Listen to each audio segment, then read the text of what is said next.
Bismillahirrahmanirrahim. Selamat siang teman-teman e-grader semua. Terima kasih sudah hadir di acara e-grad siang ini, yaitu Job Desk and Required Skill Engineer di PT Arta Karya Persada. Perkenalkan, saya Aryati, founder and CEO e-grad.id. Acara ini adalah sharing session yang hanya bisa diikuti oleh anggota Tribe e-grad.id.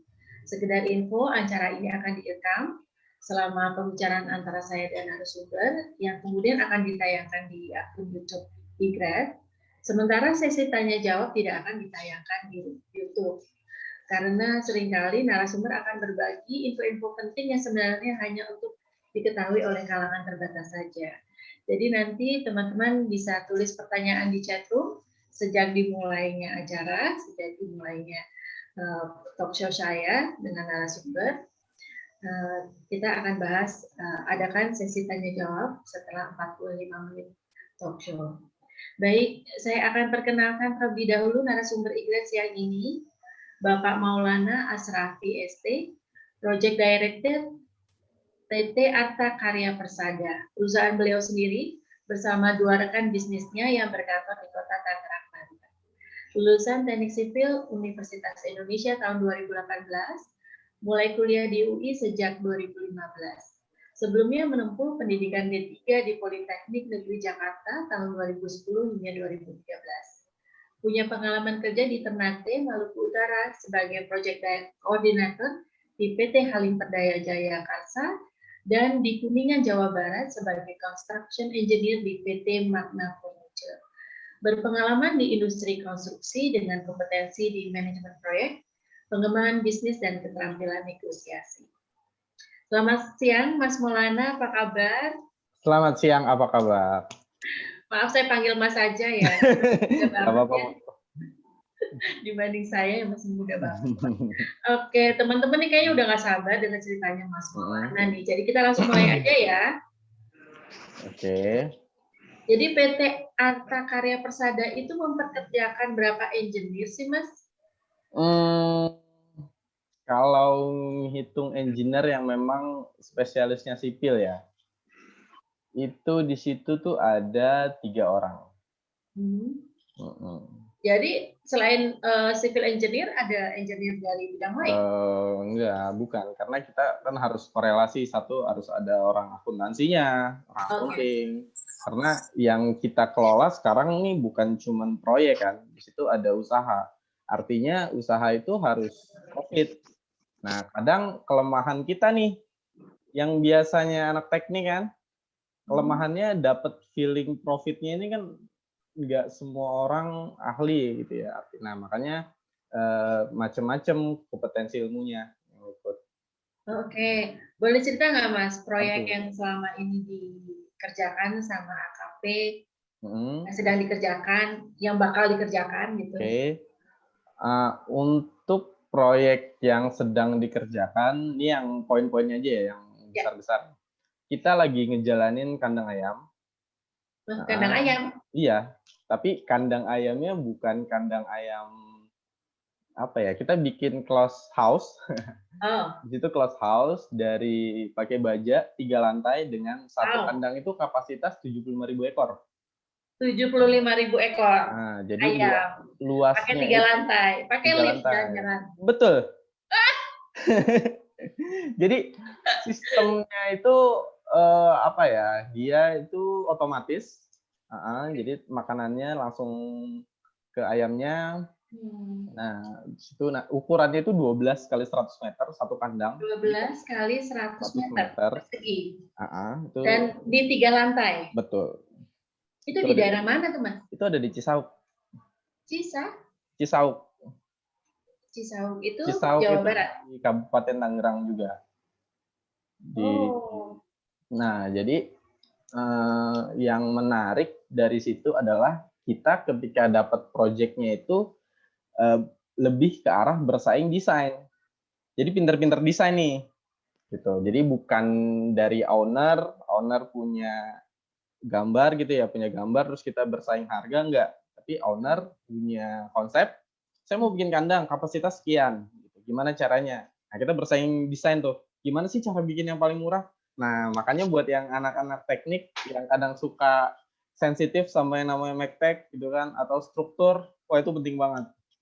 Saya kira desain kandangnya ada kolam renangnya gitu kan ya. Oke. Enggak, Bu. Jadi dari desain yang gimana, keunggulan desain seperti apa jadinya? Jadi gini, kuncinya gini.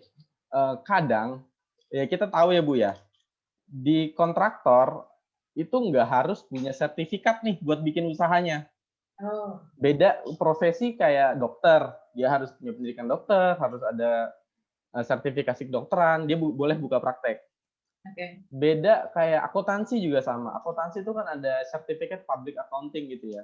Ya. Dia punya sertifikasi dulu, CPA, baru buka notaris. Tapi kalau kontraktor nggak Ya. punya. Nah, artinya mandor pun atau dia nggak punya background sipil pun bisa buka usaha ini gitu kan. Ya. Nah, makanya kita bersaingnya di sini. Jadi kita desain bajanya sebenarnya ukurannya berapa sih yang paling murah gitu kan. Terus habis baja yang paling murah, oh ternyata orang pakainya yang ukurannya lebih besar. Terus kita cek lagi, oh bisa nih yang lebih kecil. Nah, kita desainnya di situ. Jadi kita nanti korelasinya ujungnya itu kan ke harga nih. Setelah desain ke harga. Nah, baru harganya kompetitif dari desain tersebut. Oh, jadi tetap dong ujung-ujungnya harga juga. Betul. Oke. Nah, kalau yang saya tahu konstruksi baja sekarang itu karena keunggulannya ya. Jadi sekarang orang banyak pakai konstruksi baja karena keunggulannya portable, bisa dibongkar, bisa dipindah. Ini kayak gitu juga nggak sih kandang ayam ini? Kalau itu ya harus karena kalau bisnis peternakan itu kan susahnya di perizinan ya Bu ya. Itu udah harus dipikirin, apalagi kemarin ketika saya bangun ternyata kena as jalan tol gitu. Oh, alah. Nah, makanya ketika saya presentasi awal tuh saya jelasin dulu kelebihannya apa sih. Oke, pertama desainnya efisien, efektif, efisien. Terus korelasinya meskipun harga satuannya sama, karena volumenya lebih kecil jadi lebih murah. Nah, terus ya kita jelasin juga ini juga bisa portable. Jadi sewaktu-waktu misalnya kandangnya mau dipindahkan atau di-extension, itu bisa. Meskipun beton juga bisa. Beton tuh bisa di-extension gitu kan. Tapi nggak semudah baja. Iya, betul. Gitu.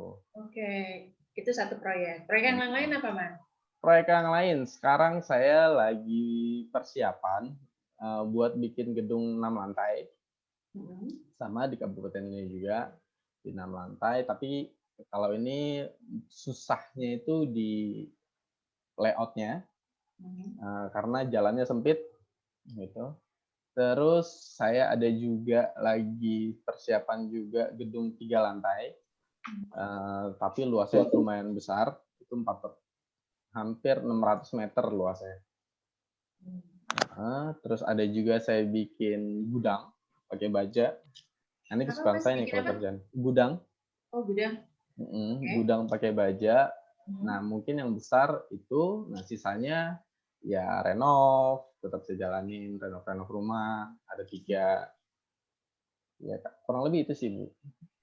Jadi yang tadi gedung 6 lantai di mana, Mas, sore? Sama, di Kabupaten Tangerang juga. Oh, oke. Kalau yang 3 lantai? 3 lantai juga sama di Kabupaten Tangerang. Oke. Yang gedung bajanya? Nah, yang bajanya sementara sih saya nggak ngambil baja, Bu. Soalnya gini, kita kalau di analogi nih, Bu ya, bukan analogi. Kalau kita perbandingan antara beton, baja, dan komposit. Beton itu kita pakai pure beton aja, baja itu kita pakai konstruksinya, rangka utamanya pakai baja, atau di komposit digabung. Nah, saya udah pernah ngitung, ngecek, beton itu lebih murah. Oke. Ya, perbandingannya 1. Misalnya beton 1 gitu ya. Baja itu 1,5. Baja itu pasti lebih mahal. Yeah. Gitu. Yes. Dan komposit itu nilainya 2. Nah, cuman baja itu kelebihannya di waktu. Oke. Nah, makanya ketika saya mulai konsep pas lagi awal, yang pertama saya tanya butuh seberapa cepat jadinya. Gitu. Nah, kalau dia mintanya, oh enggak nih harus cepat, harus segera mungkin, ya saya arahkan ke baja. Justru harganya juga akan berbeda. Walaupun dibandingkan beton precast. Kalau beton precast, nah ini agak-agak dilema. Sebenarnya kalau misalnya kita ngelihat gedung, yang precast itu sebenarnya dindingnya. Oke. Nah ini saya juga kurang terlalu dalam sih ya Bu ya. Kalau setahu saya gedung precast itu masih dikuasain sama BUMN. Jadi jadi kalau saya ini retail, ini dapat aksesnya agak susah. Oh gitu.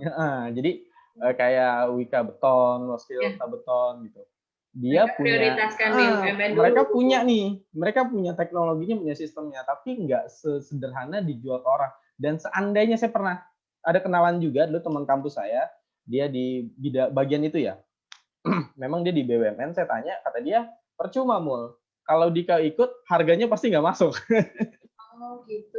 Gitu, karena Ya, lebih mahal, tapi memang lebih cepat. Karena harganya oke. pasti nggak masuk. Mending beton baja aja lah, konvensional. Oh gitu ya. Hmm. Jadi kalau boleh saya tadi bahas gedung yang 6 lantai, itu layoutnya dari arsitek udah. Jadi Ya. ada pure kontraktor ya? Enggak. Jadi kita bareng sih. Jadi barengnya gitu gini. Oh. Jadi si arsitek dari owner, nah ketika dia ngeluarin konsep, kita hitung ulang strukturnya. Gitu, strukturnya kita hitung ulang, terus kita adjust, baru kita diskusi harga, kalau sesuai oke, baru saya dapat proyeknya. Tapi itu udah dapat sih proyeknya. Ya, jadi terus masalah dengan jalan sempit ini gimana nih maksudnya? Gini, jadi jalan sempit, jadi kadang orang bikin harga itu kan misalnya sesederhana tinggal ngikut proyek lama kayak gini diikutin, atau enggak bahkan yang lebih ekstrim, standarnya kira-kira segini ya pasarnya ikutin aja, ternyata nggak bisa. Contoh misalnya jalan sempit tadi ya, jadi jalannya itu bukan jalan yang lebar, artinya saya nggak bisa masukin molen yang ukuran besar gitu ya, jadi harus molen kecil, sedangkan harganya jauh nih Bu. Harga antara molen yang besar sama molen kecil. Nah, di situ aja udah kelihatan, harganya beda. Terus yang lebih parah itu setting pompanya. Jadi saya kan dipompa nih betonnya. Nah, ketika betonnya dipompa itu, kita harus mikir dulu nih, kira-kira pompa yang berapa ya? Kalau segini, berarti harganya sekian. Nah, itu fluktuatif harganya tuh di situ. Jadi jalan sempit itu lebarnya berapa meter, Mas? Lebarnya kalau yang kemarin sih 2,5 meter. Jadi 2,5 meter itu sempit ya? asumsi saya itu sempit. Itu buat masuk doang. Itu jadi molen besar, kan molen ini nyewa ya? Betul. Terus molen besar itu padahal butuh jalan seberapa lebar ya? Sebenarnya lewat sih sama-sama bisa lewat, tapi manuvernya susah Bu keluarnya. Jadi sebenarnya mesti seberapa lebar? Kayaknya 2,5 meter kan sebenarnya cukup lebar ya. Jalannya Jadi memang 3 lebar. meter mungkin 4 meter. Bukan jalan lebar ininya Bu, jadi gini. Manuvernya jadi ya. Jadi pas keluar di dalamnya ini, jadi dia bisa masuk nih. Nah, terus di tempat settingnya pompa. Nah, keluarnya ini agak susah. Jadi kemungkinan sebenarnya kalau misalnya itu lahan untuk bangunan itu cukup untuk manuver, itu jadi tidak ada masalah dengan jalan yang lebarnya 2,5 meter ya. Soalnya di situ nanti ada concrete pump-nya, belum ada tempat orang kerja, belum ada senar material. Ya. Pertimbangannya sih di situ. Pompa betonnya itu bukannya udah include sama molennya ya? Beda Bu. Beda ya. Oke. Kalau yang ready mix itu istilahnya apa tuh? Bukan molen ya? Sama, itu istilah kita sih, istilah umum ya. Sebenarnya kalau istilah bakunya ya ready mix. Gitu. Jadi ready mix, nanti ready mix punya subcon lagi si orang pompanya biasanya. Oh gitu. Jadi itu yang kita suka lihat di jalan itu muter gitu ya. Itu tidak include pompa di situ. Tidak, itu sendiri. Nah, makanya kita bersaingnya di situ kan. Jadi kenapa sih kontraktor kok harganya bisa beda-beda gitu ya? Misalnya ada satu kerjaan beton kok harganya bisa beda-beda. Apa beda-bedanya kita cuman ngurangin profit aja gitu kan? Misalnya yang satu profit 30%, saya 20%, pasti beda dong. Ternyata bukan di situ seninya. Jadi nanti dilihat, berarti molennya molen ready mix-nya ya, ready mix atau truk molennya truk molen besar atau truk molen kecil. Truk molen besar lebih murah, truk molen kecil lebih mahal. Terus ketika pakai pompa, pompanya itu harus kapasitas berapa? Nah, itu ada hubungannya ke harga semua, jatuhnya ke produksi kan, ke produktivitas. Nah, itu yang bikin harga kontraktor tuh bisa beda-beda. Oke, sip. Jadi proyek rasanya udah cukup banyak dibahas ya. Jadi proyek ngerjain proyek, nah di dunia kerja itu banyak banget detail-detail yang mesti diketahui supaya kita kompetitif gitu. Betul. Ya, nah ini mana teman-teman silakan loh kalau mau tanya langsung ya tulis di chatroom ya. Sementara ini saya lanjut ngobrol lagi nih. Mas. Jadi tadi 3 orang engineer di AKP itu apa aja Mas? Satu profesi kah? Apa ya? Ada site engineer atau ada profesi yang berbeda atau profesi yang sama? Ini saya beda-bedain. Satu, itu tugas dia itu ada di konstruksinya. Konstruksi dalam arti di lapangan ya, di site ya. Jadi site engineer lah bahasanya. Engineer. Jadi di si site engineer ini tugas utama dia itu harus nyesuaiin jadwal yang saya bikin sama jadwal yang ada di lokasi, yang ada di lapangan. Nah, ini buat kontrol saya karena biar bagaimanapun saya nggak mungkin proyek saya saya punya 19 proyek, 19-19-nya saya kawal. Wah, itu kan nggak mungkin kan? Nah, jadi saya delegasiin ke orang-orang, nanti saya baru terjun ketika saya punya indikator nih. Misalnya, wah yang ini proyeknya telat. Nah, dia yang harus ngasih tahu nih dari yang cara tadi, oh ini telat. Nah, baru itu yang saya prioritasin. Baru saya rapiin, saya cari tahu kenapa nih kok bisa telat, apa salah, ini segala macam. Dan yang kedua, ini bidang lain, kalau proyeknya rugi. Nah, jadi konsepnya gini, proyeknya hasilnya bagus, proyeknya cepat, tapi kalau rugi pasti jelek, Bu. Gitu, pasti jelek. Yang namanya soalnya karena kita kontraktor ya, berarti kan artinya ada orang yang kita suruh delegasiin buat ngerjain. Meskipun itu tukang atau mandor segala macam. Tapi kita nggak mungkin melihat dari A sampai Z kerjaan dia. Pasti ada yang kurang-kurangnya. Nah, makanya fungsinya yang si budget control ini, dia buat ngasih tahu itu. Misalnya dia ngasih tahu, wah nih gawat nih, budgetnya udah mau habis nih. Nanti ada kemungkinan rugi. Nah, baru saat itulah saya bongkar semuanya di proyek. Saya cari tahu. Oke, ini mendapat notifikasi indikator ada software tertentu atau manual atau gimana? Kalau software banyak. Kayak yang khusus untuk indikator proyek telat, proyek rugi. Ya. Kalau software banyak. Software salah satunya ada yang pakai Microsoft Project, ada yang pakai Primavera. Nah, cuman kalau di saya pakai Excel aja cukup. Kan, jadi dengan Excel aja sebenarnya cukup, ya kan? Excel aja cukup. Yes, ini dari site engineer. Yang kedua, profesi engineer apa lagi? Nah, habis dari situ ada lagi yang tadi tugas dia kontrol keuangan. Kontrol keuangan itu yang nanti jadi kalau kita belajar manajemen ya kan ada yang namanya ACWS, BCWS. Nah, tugas dia di situ tuh poinnya. Jadi dari semua proyek saya nanti dia menghubungkan antara si orang akuntansi lah gitu ya, divisi akuntingnya dikeluarin pencatatannya, dicocokin sama progresnya lapangan. Nah, dicari tahu, dari situ baru dia bisa ngasih saran. Jadi nanti yang ngasih saya laporan ini satu, proyeknya telat atau enggak, yang kedua, proyeknya rugi apa enggak. Kayak gitu. Tapi jadi orang yang punya kontrol keuangan ini background-nya engineer? Iya. Oh, oke. Itu murni manajemen proyek Bu itu kuncinya. Oke. Jadi yang ketiga apa nih Mas? Nah yang ketiga itu sebenarnya lebih ke desain.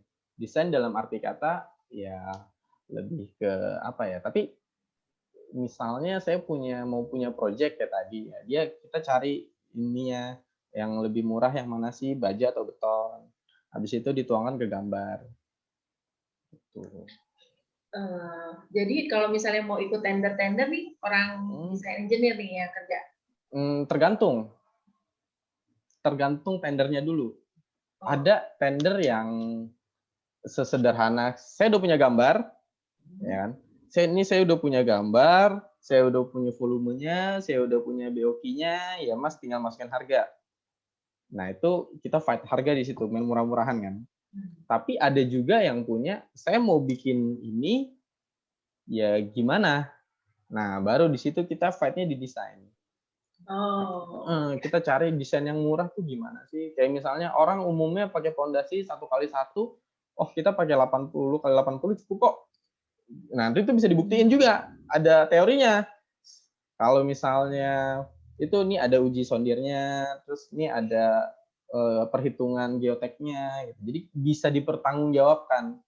Nah, dari situ kan otomatis volume 80-80 lebih murah kan. Nah, meskipun harga satuan saya sama nih. Nah, karena didesain tadi, makanya saya bisa dapat. Oke. Jadi tergantung project ya, tiap-tiap project. Oh, gitu. Terus kayak gitu, Mas. Ini kita udah ngomongin kan posisi engineer di perusahaan. Terus job desk-nya juga kita udah tahu sedikit banyak. Sebenarnya required skill-nya apa tuh, Mas? Nah, di tiap posisi engineer ini. Oke, sekarang kita ngomong require skill. Ini agak sulit. Karena kalau bisa semuanya lebih baik. Dulu waktu saya di kuliah gitu ya, banyak orang-orang skeptis yang bilang, "Aduh, kuliah biar yang penting lulus aja deh." Nggak usah jenius-jenius banget, yang penting lulus. Tapi terus atau enggak ada yang gini. Biasanya nih di sipil nih yang anak-anak yang anti struktur nih biasanya. Aduh, saya nggak sanggup nih struktur gitu. Saya nanya sama senior, kayaknya nggak belajar, nggak dipakai tuh ilmu-ilmu momen gitu. Kayaknya manajemen ngomong harga cukup deh gitu kan. Jadi ya udahlah, saya nggak mau. Wah, ternyata itu salah. Ternyata itu salah. Kalau kita ada di tergantung posisinya, gitu ya. Tergantung posisinya. Jadi kalau kita ada di posisi yang misalnya ya, yang memang prioritasnya di lapangan, ya mungkin memang nggak bobotnya ya, kita ngitung bobotnya nggak besar-besar banget sih struktur, tapi tetap pakai. Saya ada temen dia di subcon backisting struktur pakai Bu, buat nentuin seberapa jarak sih balokannya buat bikin backisting gitu ya. Jadi otomatis kalau semakin jauh berarti semakin sedikit ya bahan yang dipakai, akan lebih murah tuh. Nah, kayak gitu si struktur. Nah, terus jadi butuhnya ya, pertama kalau kita memang senangnya di site, itu pasti manajemen pasti. Manajemen proyek itu udah harga mati, itu udah harus bisa. Nah, habis itu mungkin struktur nggak boleh ditinggalin. Nah, kalau misalnya kita lebih ke arah konsultan, ya oke, kita si struktur yang lebih dominan. Lebih dominan, si manajemennya nggak terlalu dominan. Tapi semakin naik posisinya, semakin ke manajerial atau segala macam, ternyata semuanya juga perlu. Gitu. Iya, ternyata dari atas ke bawah minimal kalau kita bisa meriksanya gitu ya. Kadang-kadang misalnya, wah kita nggak sanggup nih bikin ini, oke kita pakai konsultan. Nah, kita tahu dari mana tuh konsultannya bener atau salah. Ya. Jadi kontraktor bisa menggugat kalau salah ya konsultan gitu. Bisa. Konsultan bisa dibilang salah ya. Justru itu yang bahaya Bu. Konsultan nggak punya keyakinan kalau salah dia nggak rugi. Kontraktor salah itu rugi. Nah, makanya lebih hati-hati kontraktor. Ya konsultan kalau salah, oh iya maaf. Ya cuma maaf doang. Tapi kalau kontraktor, waduh kita kehilangan uang, kehilangan waktu kan sayang. Oke. Nah jadi kalau gitu, kalau saya dengar yang dijelasin sama Mas Maulana, sebenarnya dari sejak kuliah kita mesti udah tahu ya nanti pas lulus mau kerja jadi apa gitu ya? Harusnya iya, tapi lebih ke passion lah. Jadi misalnya dulu ada teman saya seneng banget manajemen gitu kan, pokoknya seneng banget manajemen gitu. Nah ketika lulus ya masuk ada konsultan manajemen proyek ada masuk ke situ. Itu lebih passion sih. Tapi nah ini saya punya pengalaman seru nih. Dulu waktu saya kuliah ada mata kuliah namanya ekonomi teknik. Ekonomi teknik. Ekonomi teknik. Nah, ketika kita belajar, kita ngomongin ada bunga, ada ya konsep perbankan gitu ya, ada investasi segala macam. Banyak teman-teman saya, aduh ngapain sih belajar ginian? Gue kan anak teknik gitu ya. Gue belajarnya struktur aja lah, ya bahasanya fisika matematika aja lah gitu kan. Skeptis ya bahasanya. Tapi belum lama saya pernah ikut unwizing. Unwizing itu ya pembahasan project gitu ya. Kita mau persiapan tender nih. Ya. Ternyata teknisnya itu bobot dari kita bersaing teknis itu cuma 10%. 10%. Nah, 50%-nya kita ngomongin bisnis. Okay. Jadi gini, waktu itu proyeknya namanya SJUT gitu ya. Jadi pemerintah tuh mau bikin kabel itu nggak boleh ada di atas, kabel tuh harus di bawah. Ini kabel apa nih? Misalnya kabel PLN, fiber optik. Pokoknya masih di Ya, darat ya, bukan di laut ya. pokoknya ini di Jakarta sini di bawah. Nah, sekarang pertanyaannya darat, adalah, ya? pertanyaannya adalah kita harus menghitung kita akan investasi berapa, payback periodnya berapa. Nah, kan itu lebih ke ekonomi ya sebenarnya, lebih ke arah ekonomi teknik. Kalau saya bilang sih ekonomi teknik. Justru itu yang bobot siapa yang menang. Gitu kan. Jadi kita tuh memberikan bukan saran sih. Kayak kita mengajukan tuh ini tuh harus sekian loh. Jadi oke, kita punya dana sekian. Kita akan investasi sekian nih buat ini, dan biaya pengembaliannya dari si Pemda akan sekian, biaya retribusinya Pemda akan sekian. Nah, itu yang nanti akan jadi pertanyaan, oh ternyata ini bakal profit. Nah, justru saya meetingnya, diskusinya tuh ngomongin itu aja. Oh, kita cari. Oh, enggak. Oh, ini nggak bisa. Oh, ini ngitungin harga aja. Oh, kalau dananya pinjam dari bank misalnya ya, pengembaliannya gimana nih? Nah, ternyata itu penting juga tuh, Bu. Iya. Padahal cuma 3 SKS dulu. Mekanika teknik berapa SKS ya? Nah, mekanika teknik ada 3 semester saya. Iya, sama 3 gitu. semester. Iya. Jadi tentu kan teman-teman di sini jadi supaya tahu, gimana pun kan pasti ya dengan berjalannya waktu kan, ya insya Allah kan jabatan naik terus ya, terus itu. Tapi memang juga kan belajar juga tidak pada waktu di kampus aja kan, ya kan terus belajar ya, Mas Maulana ya. Kalau saya dulu rasanya kerja sebagai engineer tuh berasa ujian setiap hari. Kalau kuliah kan ujian cuma semester sekali ya. Pening kepala. Oke, jadi kalau kita udah bahas required skill seperti ini, jadi boleh nggak ke Mas Maulana sharing? Kemarin kan saya baca company profile kan cukup banyak dapat project dari pemerintah ya. Kalau saya pribadi menilainya itu prestasi banget ya. Gimana sih, ada tips atau trik yang bisa di-share ke kita dapetin project pemerintah gitu? Kalau dulu ketika dapat proyek pemerintah, kan pemerintah itu tayangnya di LPSE ya. Apanya? Tayang itu artinya proyek yang bisa dikerjakan itu di LPSE kan, layanan pengadaan secara elektronik kalau nggak salah. Nah, dari situ saya ada tim, itu tugasnya nyari tuh, Bu. Nyari di situ, nyari di LPSE, oke, ketika dapat baru kita masukin. Jadi satu orang khusus untuk melototin itu LPSE? Iya. Setiap hari? Harus dicari setiap kementerian. Setiap kementerian? Itu engineer juga? Kayaknya bukan deh. Tapi lebih ke sales kayaknya itu. Oh, oke. Ya. Setiap kementerian sendiri-sendiri ya, belum integrasi. Terus setiap pemerintah daerah kali, enggak? Iya. Jadi kita nyari gimana, terus yang kira-kira oke, nanti masukin aja dulu, masukin. Nah, baru unboxing, baru persiapan, baru tender. Oh, terus ada tips trik lain mungkin enggak? Tipsnya ya, kalau dulu karena saya ada di kontraktor dulu yang pertama nih ya, di kantor saya pertama di struktur, saya di kontraktor, sebenarnya saya lebih ke arah koordinasi dapat proyeknya, terus ngawal proyeknya sampai selesai gitu ya, sampai serap. Jadi kalau tipsnya sih ya paling semua bisa diselesaikan. Saya contoh misalnya contoh kasus ini. Saya dapat gambarnya saya hitung ulang. Jadi jangan ini ada gambar nih, udahlah ikutin aja. Ya, kalau kayak gitu apa bedanya kita sama yang kerja gitu kan, sama mandor. Saya hitung ulang, terus saya kasih saran, Pak, besinya ini terlalu besar nih Pak.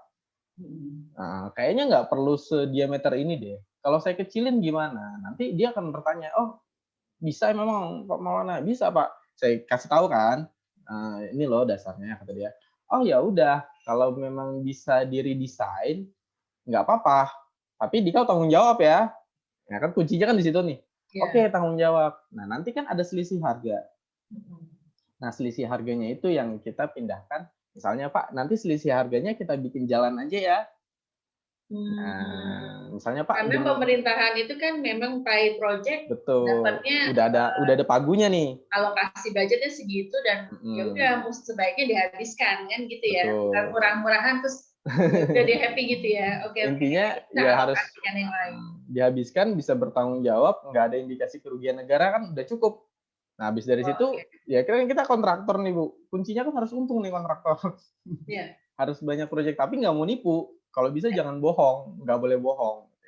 Nah, jadi dari situ, oke Pak, nanti ini ada selisih nih, selisih besi kan, selisih desain yang tadi, ternyata ada 20% dari nilai proyek, atau 10%. Oke, Gede banget 10%. 20%. Nah, itu fatal Bu, yang kayak gitu-gitu. Terus kayak gitu, Oh. ya udah kita alihin aja Pak, jadi jalan masuk, atau enggak kita bikin ini kantor, tetap jadi proyek juga, dan kita juga yang ngerjain. Iya, iya.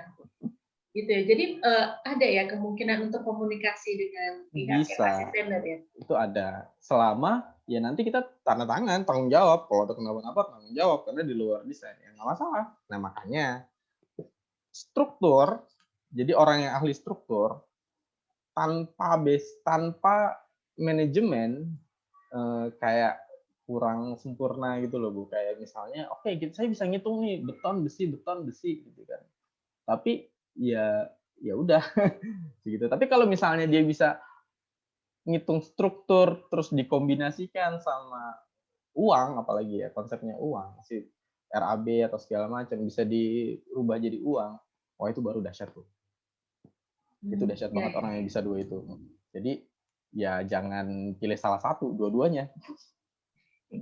Ya kalau ya, tapi mesti semangat ya kalau jangan patah semangat kalau bisa dua-duanya gitu ya. Ya. Terus ada ini nggak Mas? Pesan nih buat teman-teman yang masih kuliah sekarang di masa pandemi. Pesan buat kuliah di masa pandemi ini ya susah Bu. Saya jujur aja Bu, dulu saya kuliah tatap muka, ya tetap aja nggak semuanya masuk. Iya, apalagi online ya. Nggak semuanya bisa, apalagi online. Tapi yang mau saya tekankan di sini ya buat teman-teman, justru karena online, artinya kan kita punya waktu yang nggak habis di jalanan gitu ya. Nah, dulu saya kuliah sekali berangkat sejam, oh berarti 2 jam saya di perjalanan. Nah itu kan bisa dipangkas nih. Nah itu bisa dicari nih, misalnya sesuatu yang memang ada korelasinya. Contoh, kalau dulu kan ada istilah jadi drafter. Oh ternyata jangan jadi drafter, kita harus jadi desain engineer. Gitu kan. Desain engineer tuh udah pakai BIM. Gitu. Ini ada teman saya Bu. Jadi dulu memang dari kuliah ya kalau dibilang pintar dia nggak pintar-pintar banget gitu ya, biasa aja gitu ya pada umumnya. Tapi orangnya memang seneng banget, seneng gambar gitu ya, seneng gambar. Tapi dia tahu kalau dia cuma bisa gambar ya nggak maju. Ya. Tapi dia punya keyakinan ya dia juga nggak bisa setingkat sama orang yang pintar-pintar struktur kayak gitu kan. Ya. Nah, ditekunin Bu yang namanya BIM. Apa? BIM namanya BIM. Tingkatannya Building Information Model apa ya kalau nggak salah ya, maaf kalau salah. Jadi dia tekunin BIM. Contoh software itu ada Revit, ada Civil 3D. Jadi ditekunin. Nah, dari situ wah itu orang karirnya cepet banget. Jadi dia kerja di Royal Haskoning, terus pindah ke Belanda, karena Royal Haskoning kan markasnya di Belanda. Pindah ke Belanda, terus ditekunin. Jadi dia itu aja ditekunin. Ya sekarang lumayan dia jadi asisten manajernya Waskita di BIM Waskita. Nah artinya buat yang ngerasa salah jurusan, ngelihat hitungan struktur ngerasa ini kayaknya saya salah jurusan nih sama jurusan ini gitu. Saya pindah aja lah, jangan kecil hati dulu. Ternyata ada skill tuh luas banget, nggak harus jadi engineer, nggak harus bisa struktur, nggak juga, nggak harus bisa manajemen, nggak juga. ya selama yang seneng di bidang sipil ditekunin, ada tempatnya kok buat jadi sesuatunya. Ini kan masalahnya generasi ini ya. Maksud saya, dulu saya ngalamin tahun 98 generasi moneter ya, krisis moneter, sorry. Terus proyek-proyek infrastruktur pemerintah aja berhenti gitu. Terus tapi untungnya pemerintah membuka lowongan di kementerian ya, dari PU, perhubungan, semua lah. Jadi semua tadinya teman saya yang nggak minat masuk pemerintahan jadi ASN gitu. Tapi kemudian rasanya tahun 99 sampai 2000 tuh udah bangkit lagi tuh. Udah ada banyak proyek lagi. Ini kalau menurut Mas Maulana nih di pandemi COVID nih sekarang, gimana ya kira-kira prospek civil engineer profession ya? Jadi ini Ibu, ini kita balik ke kandang ayam. Jadi saya tuh banyak teman-teman yang buka usaha juga, mau itu kontraktor, mau interior, hampir apalagi developer, hampir semua terjun bebas. Artinya terjun bebas, dia tuh, aduh saya nyari buat bayar operasional aja deh, dalam arti yang penting karyawan saya kebayar dulu deh, untung belakangan gitu kan. Yang penting kebayar dulu, apalagi yang namanya proyek kan kadang kita ada hutang piutang ya Bu ya. Nah kadang piutangnya juga nggak dibayar, nyangkut.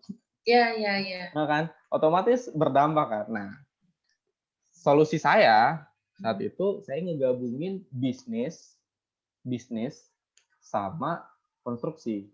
Bisnis dalam arti gini, misalnya yang kandang ayam tadi ya, ketika karena kita mau bikin kandang ayam, kita nggak nunggu dia mau bikin, tapi kita nawarin, Pak, ini bisnisnya bisa jadi loh. Kenapa? Karena saya udah bikin modelnya nih. Nanti kalau ini kandang ini jadi, Bapak investasi buat bangunan, nanti kita buat ini. Berarti Bapak akan pengembalian 2 tahun. Nah, mumpung sekarang lagi pandemi gitu kan, otomatis kita lagi nyari pasti semuanya pada banding harga. Yang penting dapat dulu. Mumpung lagi kayak gitu, nanti Bapak bisa, artinya Bapak dapat harga murah, 2 tahun lagi Bapak balik modal, sisanya Bapak untung. Nah, ini lebih untung daripada Bapak misalnya diinvestasi di saham. Nah, jadi lebih nyari proyeknya itu harus pinter-pinter. Oh iya, makasih loh Mas Maulana. Jadi teman-teman tetap ya mesti jemput bola, betul. Ya, cari proyek, ya kan, kita aktif gitu ya, melihat peluang, gitu ya, prospek orang gitu. Jadi tetap di masa pandemi ini masih banyak peluangnya, ya kan ya Mas Maulana ya. Justru banyak banget Bu sekarang, karena kenapa bisa begitu? Karena gini, kenapa saya bilang banyak banget? Karena yang tadi satu saya bilang, sekarang tuh saya nawarnya tuh gampang banget, nggak kayak dulu. Oh, kok gitu ya? Kenapa saya nawar? Artinya, misalnya saya punya subkon atau nggak vendor, saya nawarnya tuh gampang. Karena saya tahu, semua orang tuh nggak gampang ngeluarin uang di zaman sekarang. Nah, saya mau ngeluarin, misal saya mau belanja nih ya Bu. Saya mau belanja, saya nekennya tuh gampang. Kalau dulu nekennya, ya udah kalau Bapak nggak mau, nggak apa-apa, saya kasih lain. Tapi kalau sekarang nggak. Kenapa? Ya, karena masih belum kebayang saya. Gini. Kenapa tuh? Karena sekarang tuh supply-nya supply-nya tetap, demand-nya yang berkurang. Artinya sekarang kan misalnya contoh, Ibu punya perusahaan. Perusahaan Ibu kena pandemi. Kalau disuruh WFH nggak produktif. Gitu kan. Terus kalau mau apa-apa terbatas. Ibu mau buka toko, dulu buka jam 10, sekarang jam 8 suruh tutup. Otomatis omsetnya turun. Pendapatannya turun, artinya ya kalau Ibu punya uang, mending Ibu celengin nih. Iya kan, Ibu celengin. Nah, terus kalau misalnya semua orangnya punya uang dicelengin, yang belanja siapa? Nah, ketika berarti nggak ada yang belanja, artinya pemasukan berkurang kan? Iya. Nggak semua orang mau belanja. Nah, sekarang saya mau belanja. Ya tinggal saya bilang, saya mau harga segini. Kalau nggak mau ya udah. Dia pasti ya udah. Oh, maksudnya ini peluang dari segi sekarang harga turun ya. Harga pada turun. Terus sekarang juga sebenarnya kalau dari pihak saya nih lagi cari funding nih buat startup. Nah, terus ada investor-investor kan yang pingin taruh uang karena sekarang bunga di bank cuma 2% per tahun gitu ya. Jadi mereka dapat prospek keuntungan 1% per bulan aja udah seneng banget. Kalau sebelum pandemi kan paling nggak 3% per bulan kayak gitu ya. Jadi dari sisi yang supply ya, bukan cari proyek tadi ya. Kalau segi proyek juga sama, karena konsepnya saya punya keyakinan kayak tadi, semua orang nahan uang, otomatis harga properti harusnya turun, harusnya. Ya. Karena nggak semua orang sekarang nih punya gairah beli properti kan. Ya. Nggak semua orang punya gairah beli properti. Nah, ketika harga turun, otomatis banyak yang beli tanah. Ya. Jadi misalnya dia punya celengan nih, wah nih harga lagi jatuh. Ya oke, yang besar-besar nih, ikan-ikan besar biasanya dia beli tanah. Nah, ketika dia beli tanah, itu pasti ada aja. Contoh, pagernya lah. Iya, makanya ketika saya waktu pandemi itu kan 2020 Maret ya. Yeah. Nah, ketika saat itu saya ngerasa, ini nggak bisa nih kayak gini. Makanya saya bikin divisi baru kan, divisi produksi ya, divisi buat panel beton. Karena saya tahu celengan saya di situ. Jadi kalau saya nungguin jasa, bisa jadi yang ada yang nggak mau pakai jasa, jualan saya itu tetap jalan. Oh, nah, makanya ketika saya gitu, saya ngerasakan, wah, nah dari situ baru saya deketin tuh yang kayak apa, sales marketing, misalnya broker marketing, dia punya, ini ada yang beli tanah nih ya, ini saya tawarin nih, mau nggak pagarnya, pagar murah. Nah, bisa dapat murah, itu ada ilmunya di kuliah, di teknologi bahan. Kita cari mix desainnya. Ya, dia harus jatuh harganya. Desainnya harus sesuai mungkin, materialnya kita cari semurah mungkin, nah harganya sejatuhin aja. Gitu. Oh, ternyata ada ya di kuliahnya ya? Iya, kan nggak ada yang nggak kepake, semuanya penting. Tinggal dulu pinter. Zaman saya dulu kuliah rasanya nggak ada deh. Tinggal seberapa penting aja kita ngolahnya. Jadi seberapa penting dari mata kuliah tuh jadi uang. Itu pinter-pinternya kita emang. Iya, kuliah 4 tahun ya kan, banyak banget ilmunya. Pas dikerjain, mana nih yang dipraktek? Kan gitu ya, kadang-kadang kan suka bingung sendiri ya gitu. Oke, Mas Maulana, nggak berasa nih udah 45 menit kita ngobrol. Sekarang kita kasih kesempatan sama teman-teman ya.